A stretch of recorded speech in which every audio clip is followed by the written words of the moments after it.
ఇష్టమైన రాక్షసుడు పార్ట్ 36. ఏందమ్మా మరీ ఇంత వైలెంట్గా ఉన్నారు? రాధిక లేవగానే రాణాని కొట్టు కొట్టు అంటున్నారు. అమ్మ మరీ ఇంత వైలెన్స్ పనికిరాదు. మా రాణాకి ఎవరూ లేరనుకుంటున్నారా? నేనున్నాను, రైటర్ని. సరే, స్టోరీలోకి వెళ్దాం. రిషిత నుండి దూరం జరిగి నువ్వు బ్రతికే ఉన్నావని తెలిస్తే నాన్న ఎంత హ్యాపీగా ఫీల్ అవుతారో తెలుసా? రా అక్క, మన ఇంటికి వెళ్దాం. నీకోసం ఇప్పటికీ మన అమ్మా నాన్న ఎదురు చూస్తూనే ఉంటారు. అప్పటిదాకా షాక్లో ఉన్న యశిత వంశిత మాటలకి తేరుకొని, నేను మీతో రావడం ఏంటి అని కాస్త కోపంగా అడుగుతుంది. ఏమైందక్క, మాతో రావడానికి ఏంటి నీ ప్రాబ్లం? ఇన్నేళ్ళు నన్ను వదిలేసి నేను అనాథలా బ్రతుకుతుంటే అప్పుడు నేను గుర్తు రాలేదా మీకు? ఇప్పుడు అమ్మ నాన్న చెల్లి అని రాగానే నాకంటూ ఉన్న వాళ్ళని వదిలేసి వచ్చేయాలా? ఇన్నేళ్ళు నేను పడిన బాధలు కష్టాలు మర్చిపోయి నువ్వు రమ్మనగానే వచ్చేయాలా? నువ్వెక్కడ ఉన్నావో తెలుసుకోవాలని చాలా ట్రై చేశాడు నాన్న, కానీ నీ గురించి ఒక్క ఇన్ఫర్మేషన్ కూడా దొరకలేదక్క. నన్ను నమ్ము. నువ్వు బ్రతికే ఉన్నావని తెలిస్తే నాన్న ఆ సంతోషంతో ఆయన కాస్త కోలుకుంటారేమో. ప్లీజ్ రా అక్క, వెళ్దాం. మీ నాన్నకి ఏం జరిగింది అని రాధిక అడగగానే వంశితకి రాణా మీద పిచ్చ కోపం వచ్చి, ఇదిగో ఎదురుగా ఉన్నాడే మీ తమ్ముడు, మా అక్క అనుకొని నన్ను కిడ్నాప్ చేసి 2 రోజుల్లో జరగాల్సిన మా పెళ్ళి ఆగిపోయేలా చేసి మా నాన్నకి హార్ట్ అటాక్ వచ్చేలా చేశాడు అని అరుస్తుంది. అందరూ రాణా వంక చూస్తే తన వల్లే ఒక వ్యక్తి హాస్పిటల్ బెడ్ మీద ఉన్నాడని కాస్త గిల్టీగా ఫీల్ అవుతాడు రాణా.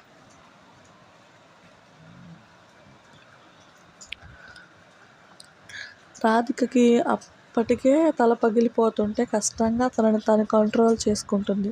కానీ వంశిత మాటలకి రాణా చేసిన ఒక్క పని వల్ల ఇలా ఆడపిల్ల పెళ్ళి ఆగిపోవడం, ఆ తండ్రి హాస్పిటల్ బెడ్ ఎక్కడం అనేది ఈజీగా తీసుకోలేకపోతుంది.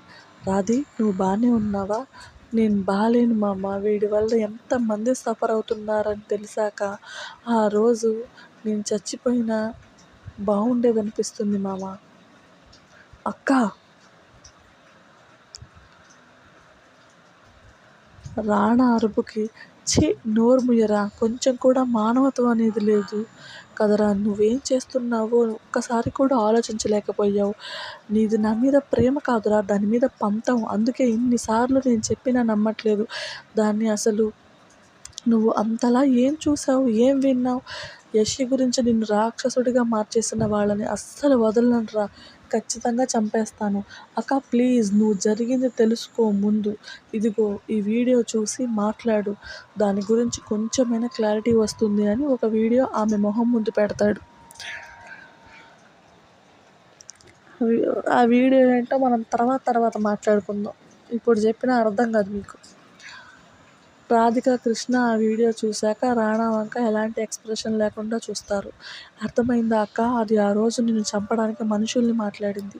వాళ్ళు నిన్ను రేప్ చేశారు. ఆ తర్వాత అది వీడియో తీసి సోషల్ మీడియాలో పెట్టాలనుకున్నారు. కానీ లాస్ట్ మినిట్లో రీమా వచ్చి నిన్ను సేవ్ చేసింది. లేకపోతే నువ్వు ఈరోజు ఇలా ఉండేదానివి కాదు. అతను చెప్పిన మాటలకి రాధిక, కృష్ణ అసలు రాణా తెలివిగలవాడా, తిక్కలోడా అన్న ఆలోచన కలుగుతుంది. అక్క, నేను చెప్పేది ఇప్పటికైనా నమ్ము. దాన్ని ఇక్కడి నుండి పంపేయ్. మళ్ళీ నిన్ను ఏదో ఒకటి చేయాలని చూస్తుంది. ప్లీజ్, మళ్ళీ నీకేదైనా జరిగితే తట్టుకోవడం నా వల్ల కాదు అని కన్నీళ్లతో అంటున్న అతన్ని లాగి పెట్టి కొడుతుంది రాధిక. అందరూ ఆమె దెబ్బకి షాక్ అయితే వదినా అని ఒక అడుగు ముందుకు వేస్తుంది యశిత. ఏయ్ ఆగవే అక్కడ, వాడు చూసింది నమ్మేసి నోటికొచ్చింది కోస్తుంటే నువ్వు సైలెంట్గా ఉంటావేమో, కానీ నేను మాత్రం వైలెంట్గానే రియాక్ట్ అవుతాను అంటూ రాణా వైపు తిరిగి, ఒరేయ్ నువ్వు కూడా చదువుకున్నావు కదా, ఈ రోజుల్లో మార్ఫింగ్ వీడియోలు చిటికెలో చేసేయచ్చు. చేతిలో ఒక మొబైల్ ఉంటే చాలు, దానివల్ల ఎవరి కొంపైనా కూల్చేయచ్చు. ఇలాంటి సిల్లీ వీడియో చూసి ఇంత డ్రామా క్రియేట్ చేసావా? నిన్ను ఎలా కొట్టినా తప్పులేదు కదరా. నీ ఆవేశం వల్ల ఎంతమంది సఫర్ అవుతున్నారో చూసావా? చూడరా వాళ్ళని. నీ వల్ల ఆ అమ్మాయి పెళ్ళి ఆగిపోయింది, తండ్రి హాస్పిటల్లో ఉన్నాడు. ఏం చేసిందని తనకి ఇలాంటి సిచ్యువేషన్ తీసుకొచ్చావు? ఇప్పుడు వాళ్ళ నాన్నకి ఏదైనా జరిగితే ఆ పాపం నీతో పాటు నాకు కూడా తగులుతుంది. దుర్మార్గుడా, ఎంత సైలెంట్గా ఉండేవాడు, ఇంత క్రూయల్గా ఎలా మారిపోయావురా?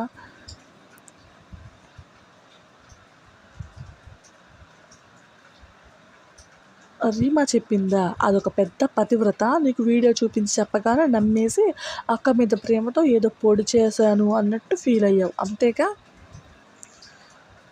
రాధిక మాటలు ఒక్కొక్కటి వింటున్న రానా ఆమె ఆవేశం, కోపంలో న్యాయం ఉన్న యష్త వల్ల ఆమెకు జరిగిన అన్యాయం తెలియాలి అని డిసైడ్ అవుతాడు.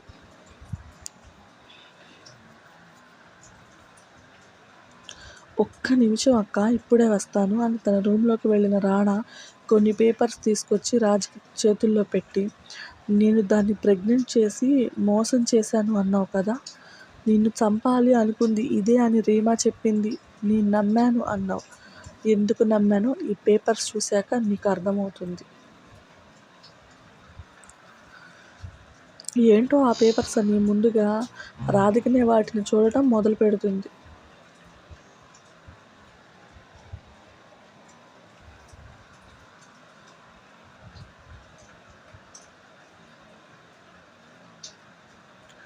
మొత్తం చూశాక చేతిలోని పేపర్స్ నేల మీదకి వదిలేస్తుంది రాధిక.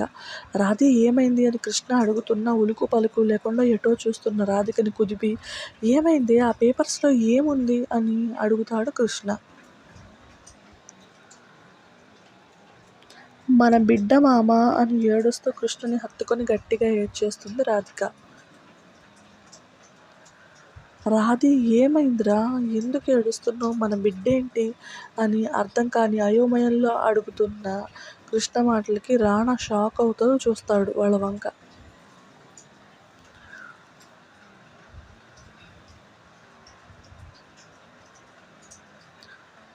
ఇప్పుడు అర్థమైందా అక్క? దాని మీద నా కోపం ఎందుకో, నిన్ను ఎవడు రేప్ చేశాడో తెలీదు, కానీ నీ కడుపులో ఒక పసి ప్రాణం ఊపిరి పోసుకుంది. కోమాలో ఉన్న నీకు ఆ విషయం తెలియదు, కానీ ఈ కళ్ళతో ఆ బిడ్డని స్కాన్ చేస్తుంటే చూశాను, హార్ట్ బీట్ విన్నాను. అంతమందిలో ఆ బిడ్డ తండ్రి ఎవరో కూడా తెలియదు. అబార్ట్ చేయించాలంటే బాధగా అనిపించింది. ఆ బిడ్డ నీ రక్తం కూడా అని తెలిసాక నువ్వు స్పృహలోకి వస్తే ఈ విషయం చెప్పాలి అనుకున్నాను, కానీ ఊపిరి పోసుకున్న ప్రాణం ఎక్కువ సమయం ప్రాణాలతో మిగల్లేదక్క. నీకు జరిగిన సర్జరీ మెడిసిన్ ఎఫెక్ట్ వల్ల ఆ బేబీ కడుపులోనే చనిపోయింది.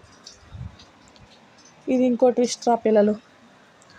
నీ గర్భసంచికి ఇన్ఫెక్షన్ అవుతుందని అబార్షన్ చేసేశారు. రక్తపు ముద్దలా ఉన్న ఆ బిడ్డను నేనే ఈ చేతులతో మట్టిలో పెట్టేశాను. ఇప్పుడు చెప్పు, అది మన ఆస్తి కోసం నిన్ను చంపాలనుకోవడం కాదు, నువ్వు చచ్చాక కూడా నలుగురిలో నిన్ను తప్పుడు దానిలా చూడాలి అనుకుంది.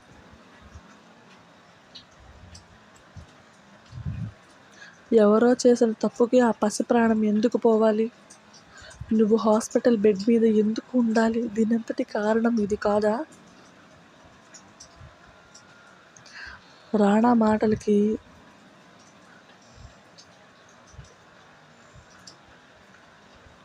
రాధికకి అప్పుడు వస్తుంది క్లారిటీ. అతను ఎందుకు యశిత మీద ఇంత పగ పెంచుకున్నాడో, ఆ బిడ్డ ప్రాణం పోవడమే రానాని రాక్షసుడిలా మార్చేసిందని, దీనంతటికి కారణమైన వాళ్ళని ముక్కలు ముక్కలుగా నరకాలని డిసైడ్ అవుతుంది.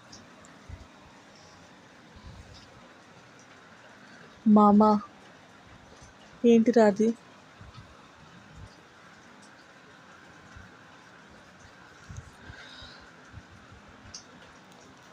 ఆ రోజు మన మధ్య జరిగిన దానికి ఒక పసి ప్రాణం ఊపిరి పోసుకుంది. తప్పు నాదే కదా.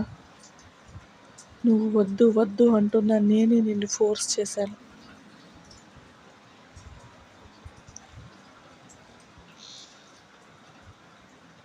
మన బిడ్డ చావుకి కారణమయ్యాను అని స్ట్రెస్ తట్టుకోలేక కృష్ణ మీద వాలిపోతుంది రాధిక.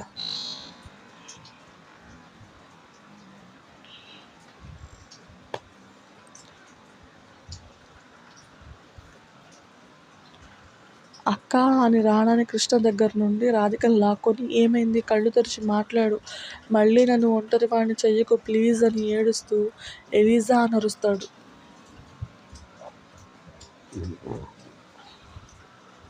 సార్,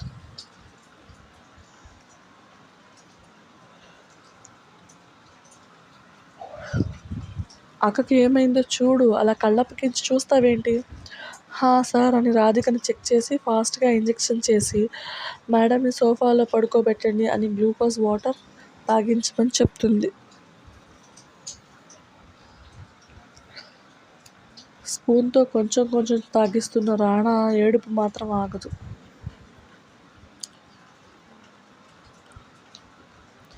రాధికని ఒళ్ళో పడుకోబెట్టుకొని యషిత వంక చూస్తూ, నీకు దండం పెడతానే, మమ్మల్ని వదిలే, ఈ ఆస్తి మొత్తం నీకే రాసిస్తాను, నా అక్కని తీసుకుని దూరంగా వెళ్ళిపోతాను. ఇలా తనని ఏడిపించి నాకు నరకం చూపిస్తున్నావు. ఆడదానివే కదా, కొంచెమైనా జాలనేది లేదా? రాణా! కృష్ణ అరుపుకి అందరూ అతని వైపు చూస్తే యశిత అప్పటికే గుండె బద్దలైపోతున్నంత బాధని అణుచుకుంటూ రాణా వంక చూస్తుంది. అతని బాధ, కోపం ఇన్నాళ్ళు ఎందుకో అర్థమయ్యేది కాదు. కానీ తన అక్క రక్తం అలా వచ్చి ఇలా వెళ్ళిపోవడమే అని తెలిసాక అతని వంక బాధగా చూస్తుంది. ఏంటి ఇప్పుడు క్షమిస్తుందంటారా యశిత రాణాని? నువ్వు ఇప్పటికీ నిజమేంటో తెలుసుకోకుండా మాట్లాడుతున్నావు. ఆ బిడ్డ ఎవడో రౌడీ మీ అక్కని రేప్ చేస్తే వచ్చింది కాదు. మీ అక్క నేను ఇష్టంతో కాపురం చేస్తే వచ్చింది. నేను వద్దు అంటున్నా మీ అక్క నన్ను బలవంతం చేసి నువ్వు ఆస్ట్రేలియా నుండి వచ్చేలోగా మనం కలిసిపోవాలి అని చాలా తొందరపడింది. ఆ రోజు నేను ఇంకొంచెం జాగ్రత్తగా ఉండాల్సింది. కానీ మీ అక్కని బాధ పెట్టలేక కలిశాను. ఆ తప్పే ఈరోజు యషీని నీ ముందు దోషించేసింది. ఏం మాట్లాడుతున్నావు నువ్వు అని రాణా షాక్ అవుతూ అంటే రాధిక అప్పుడే మెల్లిగా కళ్ళు తెరుస్తుంది. అక్క అని రాణా ఆమెను మెల్లిగా పైకి లేపి కూర్చోబెట్టి ఇప్పుడు ఎలా ఉంది అని బాధగా అడుగుతాడు. నేను బాగానే ఉన్నాను. నీతో అన్నీ వివరంగా చెప్పాలి రాణా. నువ్వు ఒక అబద్ధాన్ని నమ్మడం కాదు, అదే నిజమని చాలా దారుణంగా బిహేవ్ చేశావు. నా చిన్న ఎప్పుడూ తప్పు చేయడు అనుకున్నాను, కానీ నా మీద నీ ప్రేమని ఆయుధంగా వాడుకొని నన్ను బెడ్కి స్టిక్ చేసి యషీని బాధ పెట్టేలా చేసిందని ఇప్పుడే అర్థమైంది. నేను చెప్పేది వింటావా? నీ మాట నేను ఎప్పుడూ వింటానక్క.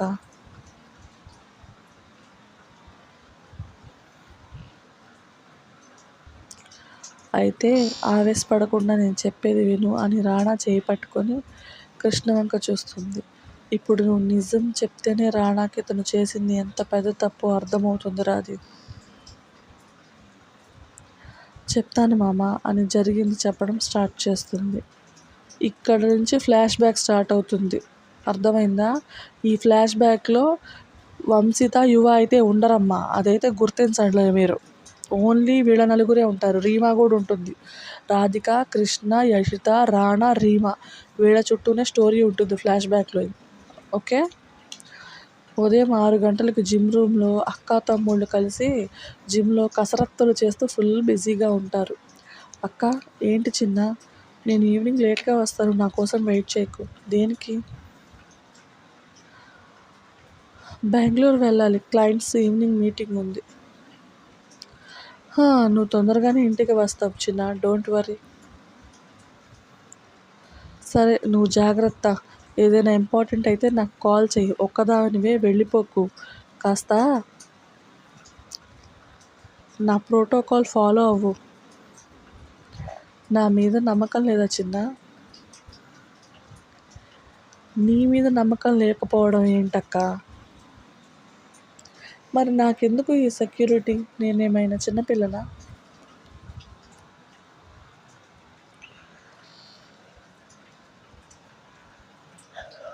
నువ్వు నీకు నచ్చినట్టు ఉండు, నేను కాదు అనను. కానీ నీ విషయంలో నేను మాత్రం ఇంతే అని రాణా ఫ్రెష్ అవ్వడానికి వెళ్ళిపోతాడు. రాధిక తమ్ముడి ప్రేమకి నవ్వుకుంటుంది. ఆఫీస్కి ఇద్దరు చెరొక కారులో స్టార్ట్ అయ్యాక వాళ్ళ డెస్టినేషన్ మాత్రం ఫ్యాషన్ వరల్డ్ అవుతుంది.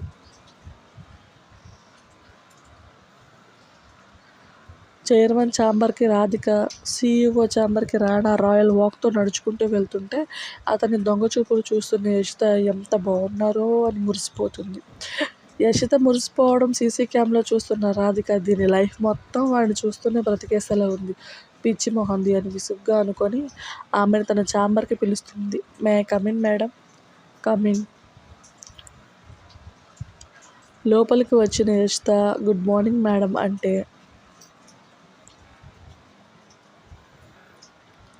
చెంప కింద చేయి పెట్టుకొని ఆమెనే చూస్తుంది రాధిక. స్టోరీ నచ్చితే లైక్ చేసి షేర్ చేసి కామెంట్ చేయండి. ప్లీజ్ సబ్స్క్రైబ్ చేసుకోండి.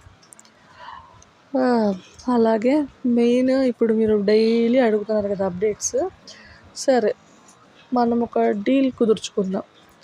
ఏంటంటే నేను మ్యాక్సిమం డేలో ఏదో ఒక టైంలో నేను అప్డేట్ ఇవ్వడానికి ట్రై చేస్తాను. కానీ మీరు మాత్రం నాకు ఒక పని చేసి పెట్టాలి. చాలా సింపుల్ పని, పెద్ద ఓతకి చేసేది ఏం లేదు. ఖచ్చితంగా సబ్స్క్రైబ్ చేసుకోవాల్సిందే, లైక్ చేయాల్సిందే, షేర్ చేయాల్సిందే. ఖచ్చితంగా షేర్ చేయాలి మీరు. ఓకే, వ్యూస్ రావట్లేదు అంటే ఎప్పుడో ఒకసారి ఇస్తే నీ మొహానికి వ్యూస్ ఎక్కడి నుంచి వస్తాయి అనుకుంటారు కదా. ఓకే కూల్ అబ్బా, మీరు షేర్ చేస్తేనే వ్యూస్ పెరుగుతాయి. సో నాకు ఒక సోర్స్ ఆఫ్ ఇన్కమ్ అనుకోండి యూట్యూబ్. అలా అని నేనేదో మంత్లీ తీసుకుంటున్నాను అనుకోకండి. మీరు నమ్మినా నమ్మకపోయినా నాకు డిసెంబర్, జనవరి వరకు నాకు మానిటైజేషన్ అవ్వలేదు. అండ్ ఫిబ్రవరిలో మానిటైజేషన్ అయ్యి మార్చ్లో గూగుల్ యాడ్సెన్స్ పిన్ వచ్చింది నాకు. ఓకే, ఎప్పటి నుంచి మార్చ్ నుంచి స్టార్ట్ చేశాను. ఓకే, మార్చ్ ఓకే అనిపించింది, కానీ ఏప్రిల్కి వచ్చేసరికి చెప్పాను కదా నేను పడిపోయానని. అప్పటి నుంచి ఏం లేదు. ఇంతవరకు నేను యూట్యూబ్ నుంచి ₹1 ఇన్కమ్ కూడా తీసుకోలేదు. బట్ మెంబర్షిప్స్ మాత్రం చాలామంది తీసుకున్నారు. ఆ మెంబర్షిప్స్ అమౌంట్ కూడా నా ఇన్కమ్లో యాడ్ అయిపోయి ఉంటుంది. ఆ అమౌంట్ రావాలన్నా, నాకు నార్మల్ యూట్యూబ్ నుంచి ఇన్కమ్ రావాలన్నా $100 కంప్లీట్ అవ్వాలి.